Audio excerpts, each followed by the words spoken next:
Villain Warwick was scraping the last of the soured porridge from a wooden bowl in his crumbling shack. A single room of damp stone and rotted timber that leaned against the wind like a tired old man.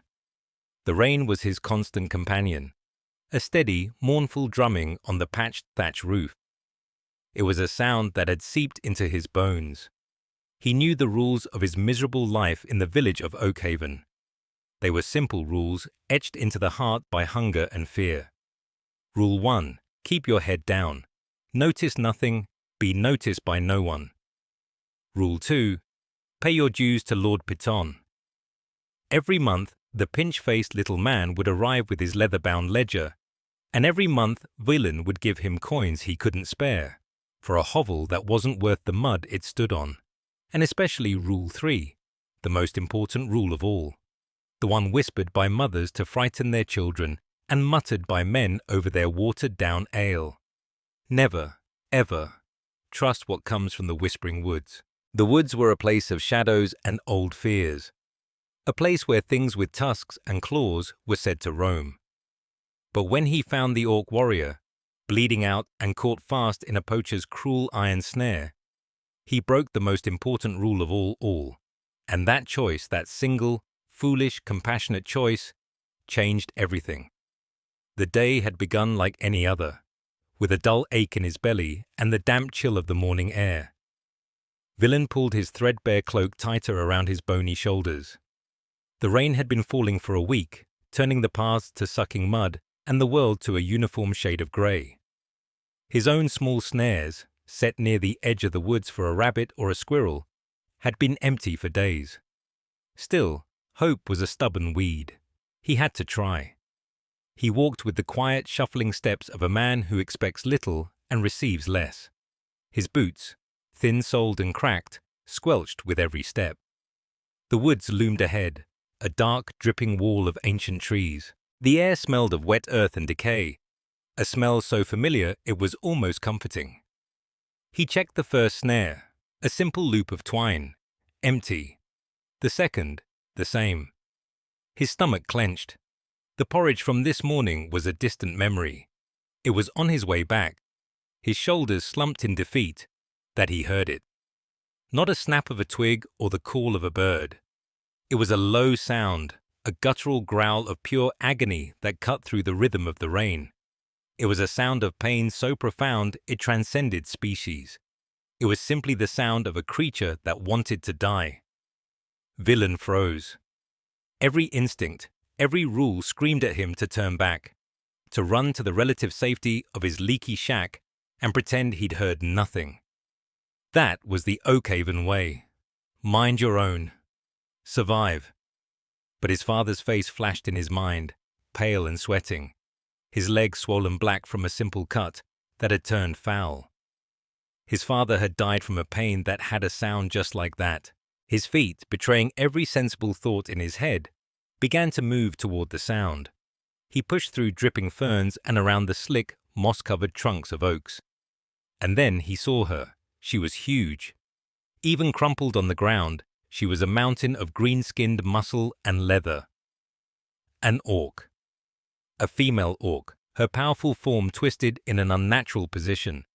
One of her legs, thick as a tree trunk, was caught in the saw-toothed jaws of a bear trap. The rust-colored metal was sunk deep into her flesh, and the ground around it was dark with blood. Her breath came in ragged, wet gasps. Her eyes found him. They were black, deep-set under a heavy brow ridge, and they burned with a furious, helpless hatred. A tusk, long and yellowed, jutted from her lower lip, bared in a silent snarl. She was a monster from the stories, the kind that ate children and burned villages. But Villain saw past the tusk and the green skin. He saw the tremor of shock running through her body. He saw the exhaustion in the slump of her massive shoulders. He saw an agony that mirrored his father's. He knew what this was. A poacher's trap, illegal and brutal, laid for bears and forgotten. An indiscriminate instrument of torment. He looked at the mechanism, the powerful spring that held the jaws shut. Releasing it would be dangerous. She could kill him the moment she was free. A single swipe of one of her huge, clawed hands would be enough to break his neck.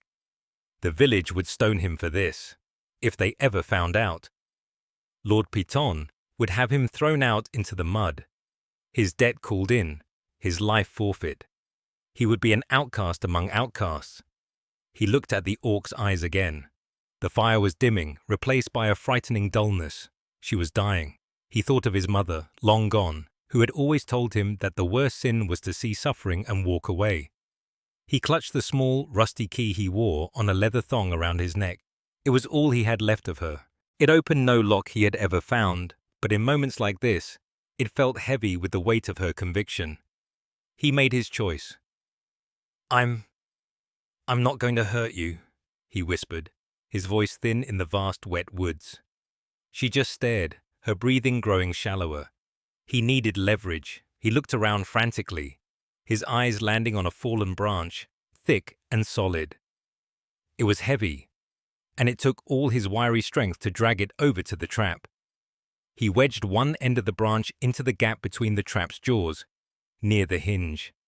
He took a deep, shuddering breath and put all his weight on the other end. Pain shot up his arms. His muscles screamed in protest. The branch creaked. The jaws of the trap didn't move. The orc watched him, her expression unreadable. Was it suspicion? Contempt for his weakness? He didn't know. He tried again, grunting with the effort, his face turning red. The mud sucked at his boots, stealing his footing. "Just a little more," he gasped, to himself, to her, to the uncaring woods. With a final desperate heave, something gave. The jaws of the trap groaned open, just an inch. It was enough. The orc, with a surge of her remaining strength, ripped her mangled leg free. The sound was sickening, a wet tear of flesh and sinew. She collapsed fully onto the forest floor, unconscious. For a long moment, Villain could only stand there, panting, his arms trembling. The rain plastered his thin hair to his skull. He had done it. He had freed the monster, and now the monster was lying, helpless, at his feet. Getting her back to his shack was an ordeal that bordered on impossible. She was immensely heavy, a dead weight of muscle and bone. He tried to lift her by the shoulders, but he might as well have tried to lift an ox. He ended up grabbing her under the arms and dragging her backward through the mud. It was slow, agonizing work.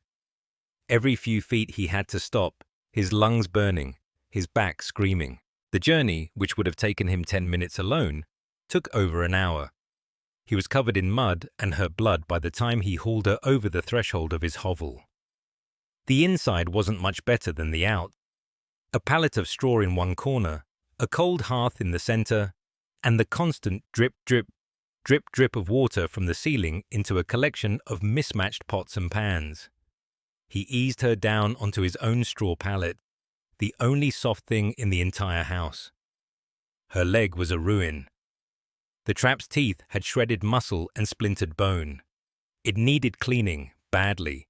He used his entire day's ration of firewood to get a small, smoky fire going in the hearth. He put his last kettle of clean water on to boil. While it heated, he gently cut away the leather leggings from her wounded leg. He used his sharpest knife, the one he used for skinning rabbits, and his hands were surprisingly steady. She was stirring now, low moans escaping her lips. Her skin was cool and clammy to the touch. He took his only spare shirt, a threadbare piece of linen, and tore it into strips. When the water was hot, he poured it into a bowl and began to clean the wound. It was a gruesome task. The wound was deep and filled with dirt and rust. He worked carefully, methodically, flushing out the debris. She flinched and growled in her delirium, but she didn't lash out. He bound the leg tightly with the linen strips, creating a crude but clean bandage. Exhaustion hit him like a physical blow. He slumped against the wall, his body aching. The fire was starting to die down, casting long dancing shadows across the room. He looked at the orc lying on his bed. Her breathing was deeper now, more regular. She was alive. His stomach rumbled, a fierce, hollow pain. He remembered his own meal. He had a few turnips and a small withered potato left. He chopped them up and threw them into a pot with some water, creating a thin, watery soup. It wasn't much, but it was all he had in the world. When it was ready, he ladled some into his only bowl. He looked at the soup, then at the sleeping orc. He remembered his mother's words again. He sighed, a long, weary sound, and carried the bowl over to the pallet. He sat on the floor beside her, waiting. Hours later, she woke. Her black eyes blinked open slowly, taking in the dim room, the flickering fire, and finally, him. Fear and suspicion returned to her gaze. She tried to sit up, but a wave of pain sent her crashing back down, with a sharp intake of breath. He held out the bowl of soup. "For you," he said softly. She stared at the bowl, then at his face. Her eyes narrowed. She didn't move. He understood. Why would she trust him? Humans were enemies. He was weak, small, no threat to her, but his kind had set the trap that had crippled her. He pushed the bowl a little closer. Steam rose from it, carrying the faint, earthy scent of turnip. Slowly, deliberately, she reached out a massive hand. Her fingers, tipped with thick black claws, dwarfed the small wooden bowl. She took it from him, her movement stiff with pain. She sniffed the contents, then looked at him again, a long searching look. He simply met her gaze, his own eyes showing nothing but weariness and a strange, quiet sincerity. She drank the soup. She drank it all, in long, slow swallows. When she was done, she held the empty bowl for a moment before placing it gently on the floor beside her. She didn't say anything. She didn't need to. Then, her eyes drifted shut, and she fell into a deep, healing sleep. Villain watched her for a while longer. He felt a strange sense of peace settle over him. He had broken all the rules. He had invited a monster into his home. He had given away his last meal. He should have been terrified. Instead, he just felt right. He curled up on the cold stone floor near the fire, using his cloak as a pillow. He was cold, hungry, and his body ached from head to toe. He fell asleep listening to the sound of the rain and the steady breathing of the orc. He awoke with a start. The fire had died down to glowing embers, and the room was filled with a pre-dawn gloom. He was cold, but not as cold as he should have been. He looked down and saw that his own thin, patched blanket was draped over him. He looked over at the straw pallet. The orc was awake, propped up on one elbow.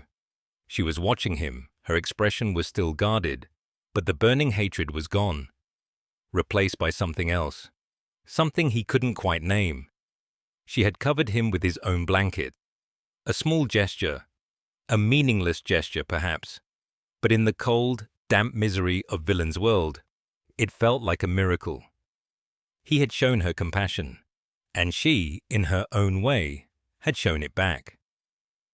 In the silence of the hovel, a fragile seed of trust had been planted.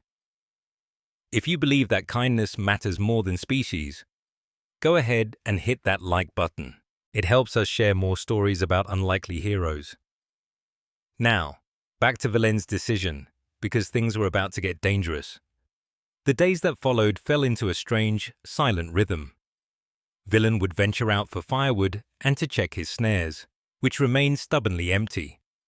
He foraged for roots and bitter herbs, making what little he could find into thin broths and teas. He shared everything equally with his guest, whose name he still didn't know. He would change her bandage every morning, the wound slowly, miraculously, beginning to heal. There was no infection.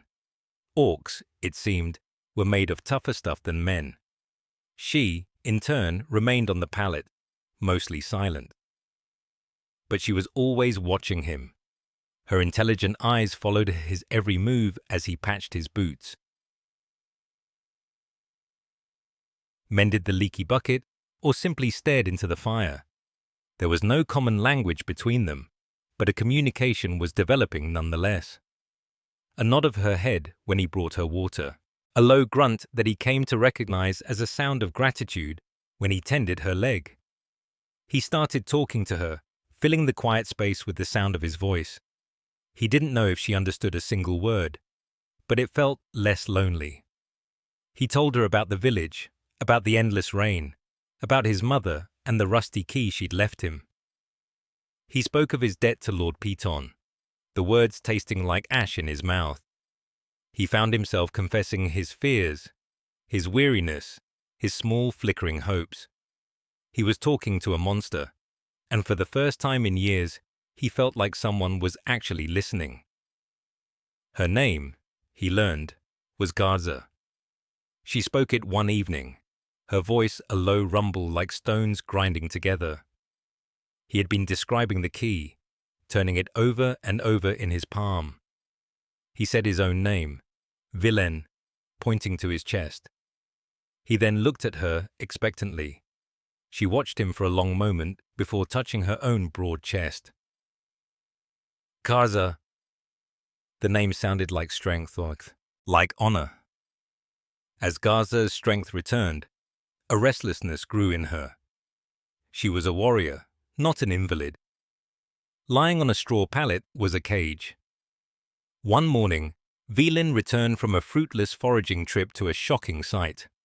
Garza was standing. She was using a thick branch as a crutch, her face tight with pain, but she was on her feet. And she was staring at the ceiling, where a particularly fat drop of water was plopping into a pan with maddening regularity. Before he could say a word, she limped to the door and pushed it open, gesturing to the roof with her chin. The message was clear. Your home is broken. I will fix it. He tried to protest. She was still injured. The roof was treacherous and slick with moss. She silenced him with a single, sharp look. The next day, she was gone when he woke. Panic seized him. Had she left? Had someone seen her? He rushed outside and found her at the edge of the woods, standing over a young pine tree she had somehow felled with nothing but her bare hands and his own small, dull hatchet. She had already stripped the branches. He could only stare in awe. Fixing the roof became their shared project. It was a strange partnership.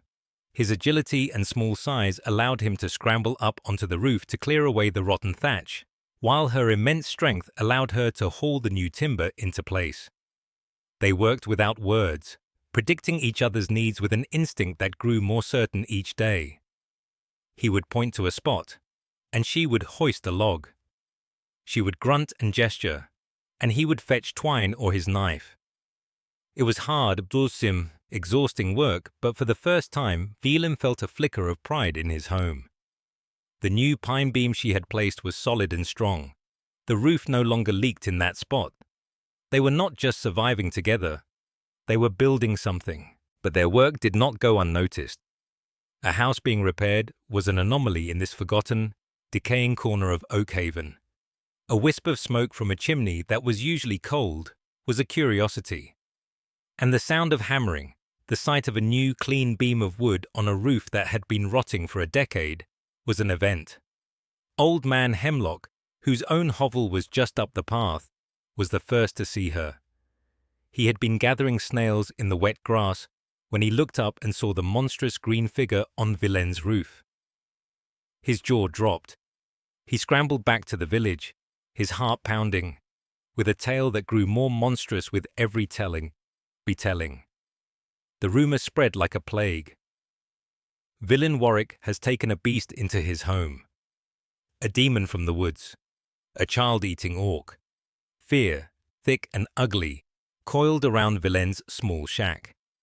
The next time he went to the village for supplies, he was met with a wall of silence and hostile stares. Mothers pulled their children inside as he passed. The baker, who usually sold him stale, day-old bread for a copper, crossed his arms and told him he had nothing to sell, not to a monster lover. Stones began to appear outside his door in the morning, thrown in the night by brave villagers cloaked in darkness. Whispers followed him like his own shadow. He's mad. The orc has bewitched him. He'll get us all killed. Villain ignored them, his jaw set in a stubborn line. He had faced loneliness his entire life.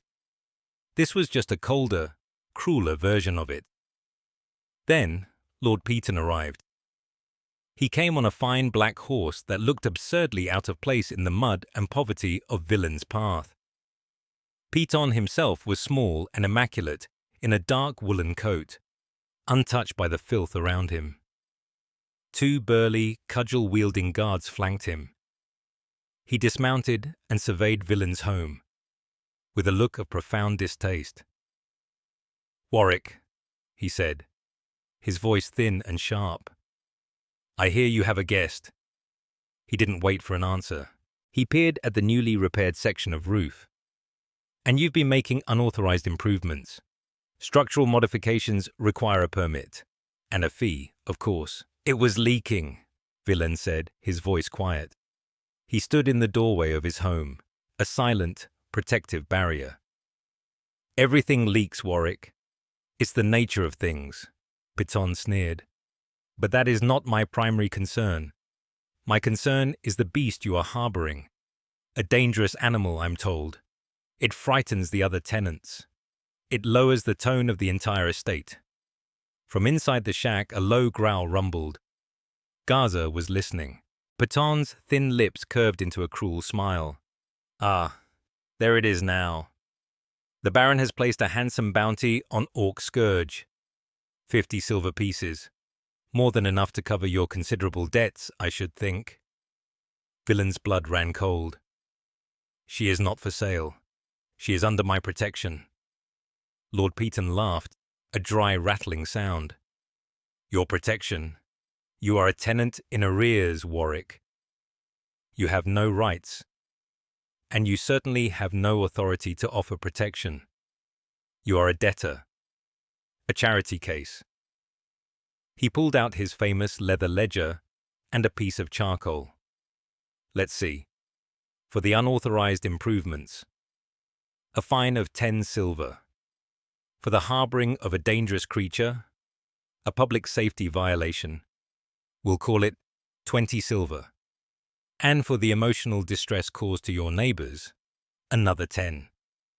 He made a few scratches in his book. "That, on top of your existing debt, brings your total to 65 silver pieces, a truly impressive sum. I shall require payment in full by the next full moon." Villain stared at him, aghast. 65 silver?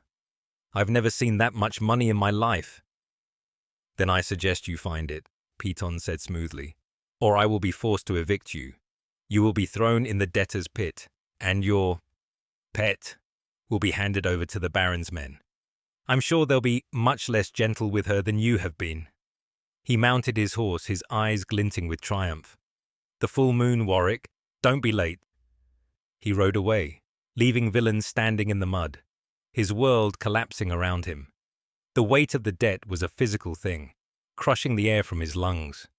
He was trapped, utterly and completely trapped. He stumbled back inside, his legs weak. Gaza was standing in the center of the room, her full weight on her injured leg. Her face was a mask of cold fury. She had understood, perhaps not the words, but the tone, the threat, the cruel finality of it all. She had brought this trouble to his door. He sank onto a stool, burying his face in his hands. Despair, cold and absolute, washed over him. He had tried to do one good thing, one single decent thing in his life, and it had ruined him. He felt a heavy hand on his shoulder. He looked up into Gaza's black eyes. The fury was gone, replaced by a fierce, protective loyalty that startled him. She had seen his despair, his utter brokenness. She spoke, her voice a low rumble, the words in the common tongue slow and deliberate, as if she were pulling them from a deep well of memory. "This debt, it is an anchor. It holds you down."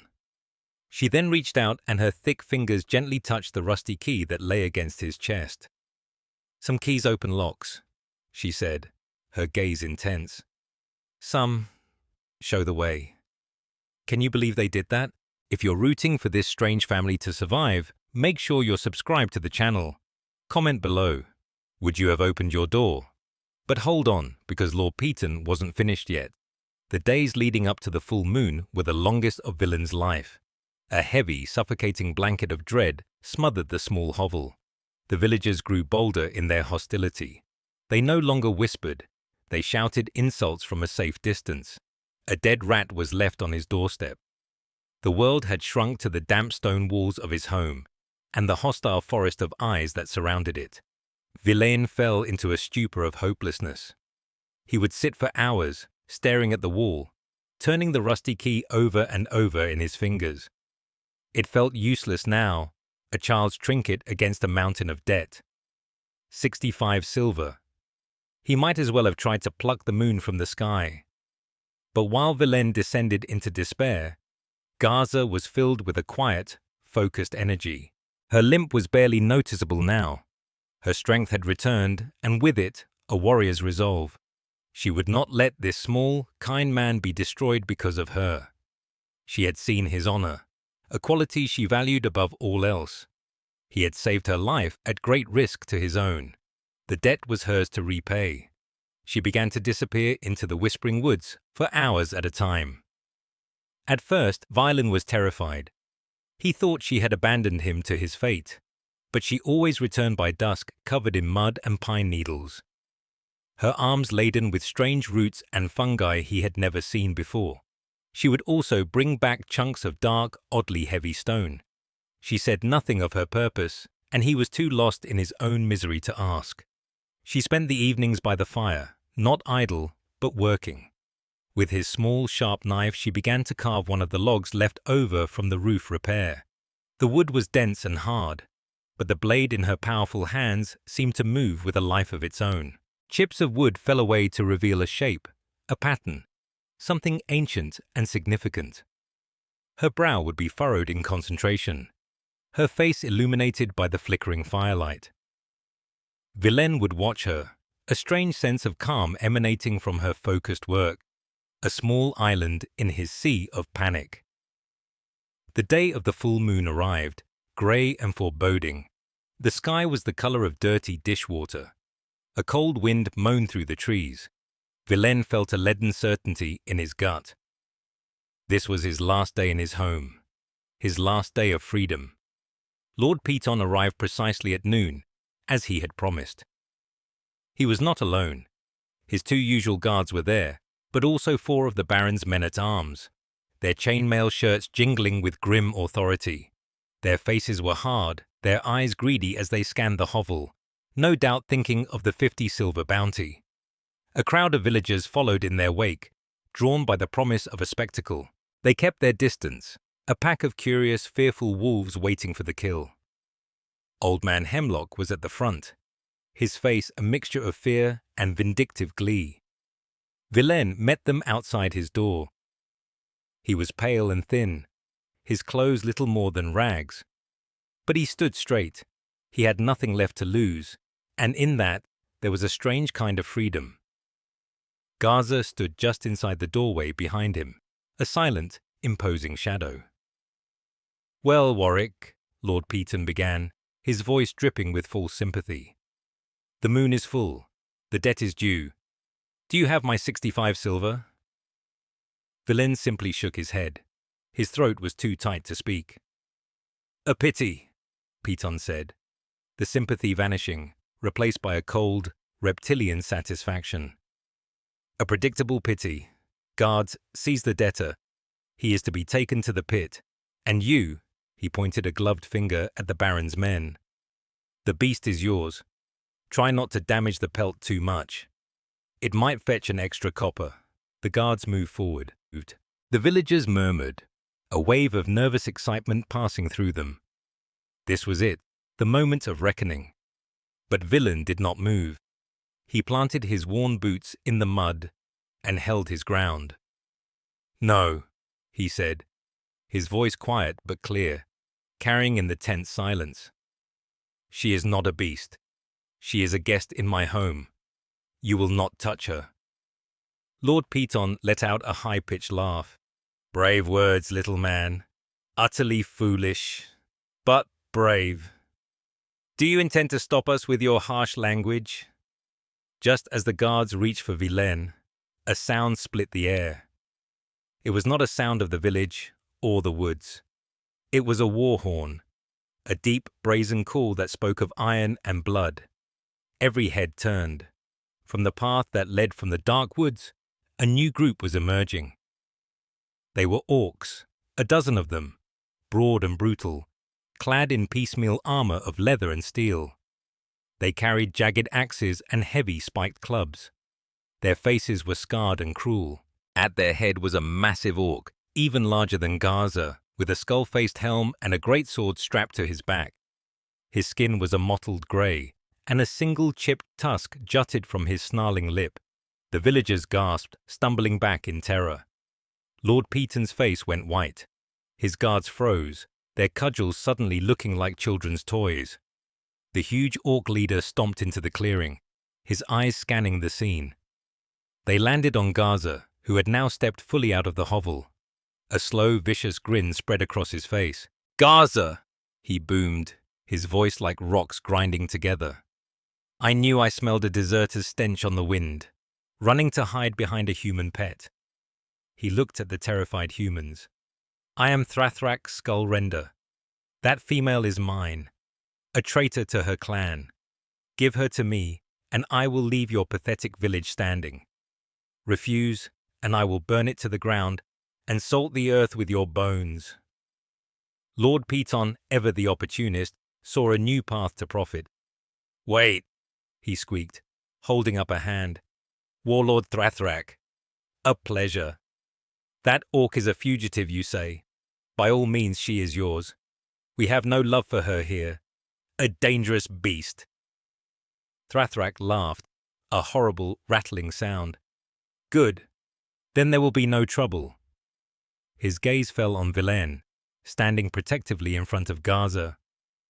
"Step aside, little man, before I crush you." This was the moment, the breaking point. Vilain's life had been a study in fear, in keeping his head down, in being invisible.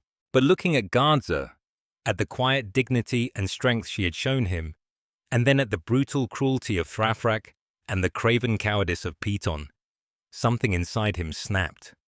He did not step aside. He took a step forward. Frail, underfed villain, with his mended clothes and weary eyes, stepped between a warlord and his prize. "No," he said again, his voice shaking but firm. "You will not touch her."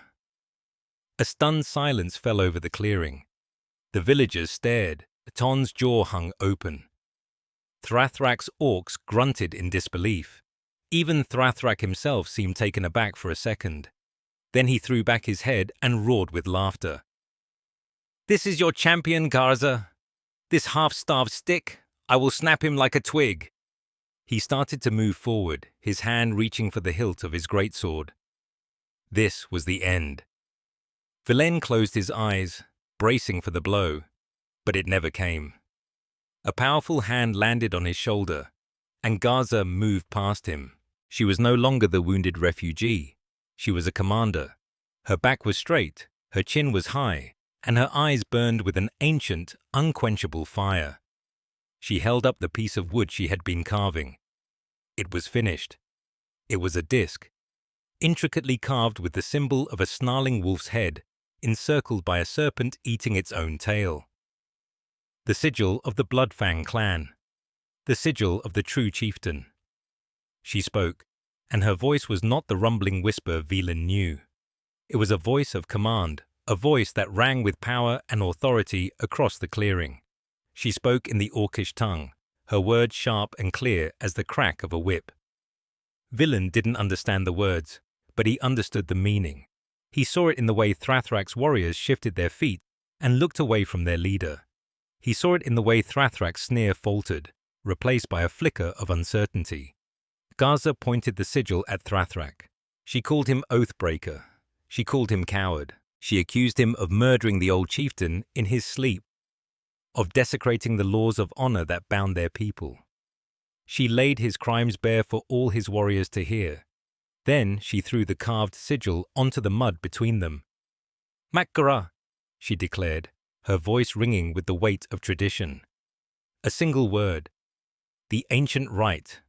A challenge of single combat for leadership. To refuse was to admit guilt and be branded a coward forever. Thrathrak was trapped. His own warriors were watching him, their expressions grim. Their loyalty was to the strength and honor of the clan, not just to him. To refuse the challenge would be to lose them forever. His face contorted with rage. "You are a fool, Garza," he snarled, drawing his massive greatsword. "I beat you in the training pits when we were whelps. I will send your head back to the pits of our ancestors." Garza drew her only weapon, the small, dull hatchet Vilain used for firewood. It was a pathetic weapon against a greatsword. The crowd gasped. This was a suicide. The two orcs circled each other in the muddy clearing. Thrathrak was bigger, stronger, with a longer reach. He swung his sword in a whistling arc that should have cut her in two, but Garza was faster. She ducked under the blow, the wind of its passing stirring her hair. She was a dancer, light on her feet despite her size. Her leg, the one Vilain had tended, held strong. Thrathrak was all brute force. He smashed and hacked, his blows sending sprays of mud into the air. He was a storm of rage. Garza was precision. She dodged, she weaved, she used his own momentum against him. She never tried to block his massive sword with her tiny hatchet. She just waited. The fight was brutal and swift. Thrathrak, growing frustrated, overcommitted to a powerful downward slash. It was the opening Garza had been waiting for. She sidestepped the blow, and as the heavy sword buried itself in the mud, she struck. Not at his body, but at his hands. The hatchet, though small, was sharp enough. It bit deep into his gauntleted fingers. Thrathrak screamed, more in shock than pain, and his grip on the greatsword loosened. In that same motion, Garza slammed the butt of the hatchet into his jaw. The crack of bone was audible across the square. Thrathrak staggered back, dazed, his sword stuck in the ground. Garza did not press the attack. She did not go for the kill. She stood over him, her chest heaving, and spoke again in the orcish tongue. "You are without honor," she said, her voice filled with cold contempt. She then turned her back on him, the ultimate insult to a warrior. "You are nothing." Thrathrak, clutching his broken hand, his face a mask of humiliation, stared at her back. He looked at his warriors, not a single one would meet his eye. They were looking at Garza. They were looking at their new chieftain. With a final choked cry of rage, Thrathrak turned and fled, disappearing back into the whispering woods, a leader no more. A profound silence descended. Then, one by one, Thrathrak's former warriors knelt in the mud. They slammed their fists against their chests in a salute and bowed their heads to Garza. She was their commander now, their rightful leader. The aftermath was a scene of stunned disbelief. The villagers stared. Their fear of the orcs now mingled with a shocking sense of gratitude. These monsters had not burned their village. Their leader had, in fact, just saved them from a far worse fate. Garza turned her attention from her new warriors to the trembling form of Lord Piton. His face was the color of spoiled milk. He tried to stammer an apology, a new deal, anything. Garza simply nodded to one of her largest warriors. The orc grunted and hefted a heavy iron-bound chest from his back, dropping it in the mud at Piton's feet. He opened the lid. It was not filled with gold or jewels. It was packed with the strange, dark stones Garza had been collecting. "Iron vein," Garza stated, her voice calm, "from the old caves. The purest in this entire region, worth more than your 65 silver, worth more than your entire miserable life." Piton stared at the ore, his greedy eyes wide, but Garza was not finished. She produced a weathered, yellowed scroll from a pouch at her belt. It was sealed with a crest the villagers did not recognize. "An ancient pact," she explained, her voice carrying to every corner of the clearing, "between the first baron of this land and the chieftain of the Bloodfang clan. It grants my people stewardship of the Whispering Woods and the lands at its edge." She looked directly at Villain's hovel, "including this very spot. You, little man, have been collecting rent on land that was never yours to claim." The revelation struck Lord Piton like a physical blow. He was not a landlord, he was a fraud, a swindler who had built his petty fortune on a lie. He looked at the hard faces of the orc warriors, at the shocked and angry faces of the villagers who he had bled dry for generations, and he saw his world end. He turned, without a word, and scrambled onto his horse, fleeing the village in disgrace, never to be seen again.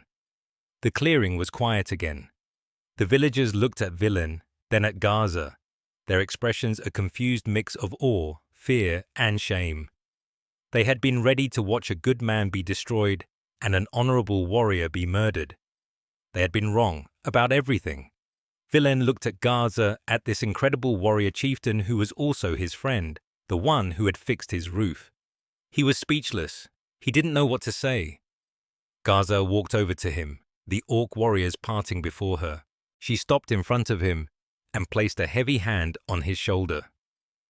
"You stood for me," she said, her voice low and filled with a respect that felt more valuable than any iron ore. "When you had nothing to gain, when you had everything to lose. That is honor, Villain Warwick, a greater strength than any sword." The healing of Oakhaven began that day. It was not fast, nor was it easy. Prejudice, like a deep-rooted weed, is not easily pulled, but it had begun. Gaza's warriors, the Bloodfang clan, made their camp at the edge of the woods. They were not the monsters of legend. They were disciplined and quiet. They posted guards who drove off the bandits and wolves that had long plagued the village. Gaza decreed that the iron ore from the caves would be shared. She approached the village blacksmith, a man named Borin, who had always been terrified of orcs, and offered him a partnership. She taught him orcish forging techniques, secrets of folding steel that made blades stronger and sharper than anything he had ever crafted. He, in turn, taught her warriors how to mend plows and shoe horses. A trade began. The orcs brought rare herbs and strong timber from the deep woods. The villagers offered grain, cloth, and baked bread. Children, at first terrified, began to watch the strange new neighbors with curiosity. They saw an orc warrior gently splinting the wing of a bird. They saw another laughing, a deep booming sound, as she helped a farmer pull his stuck cart from the mud. The walls of fear began to crumble, brick by brick. Villain's hovel became the bridge between the two worlds. It was no longer a crumbling shack, but a sturdy cottage. The orcs, with their great strength and skill, helped him rebuild it. It was now a warm, dry place with a solid roof and a hearth that was never cold. It became a meeting place, where the village elders would come to speak with Chieftain Gaza, with Villain acting as a quiet, thoughtful mediator. He and Gaza remained the unlikeliest of friends, a family forged in crisis. He taught her more of the common tongue, reading to her from one of the few books he owned. She, in turn, taught him about the stars, the secret language of the forest, and the orcish concept of honor, which was not about violence, but about keeping your word and protecting your people, all your people. One evening, they sat by the fire in their new home. The air was filled with the comfortable scent of wood smoke and roasting meat. Through the window, Villain could see the lights of the village, and beyond them, the campfires of the Bloodfang clan. The two sets of lights no longer seemed to be in opposition. They were just lights in the darkness. On the new, sturdy mantelpiece above the fire sat a small, rusty key. It had never opened a physical door. It had never unlocked a chest of gold. But it had unlocked something far more important. It had unlocked a man's courage. It had opened a path between two peoples. It had opened the future. And that is how a poor human and a noble orc chieftain proved that family is a choice, not blood. If this story touched your heart, please smash that like button. Subscribe and turn on notifications for more stories about compassion overcoming fear. Share this with someone who needs a reminder that even a rusty key can open a future. Thanks for watching.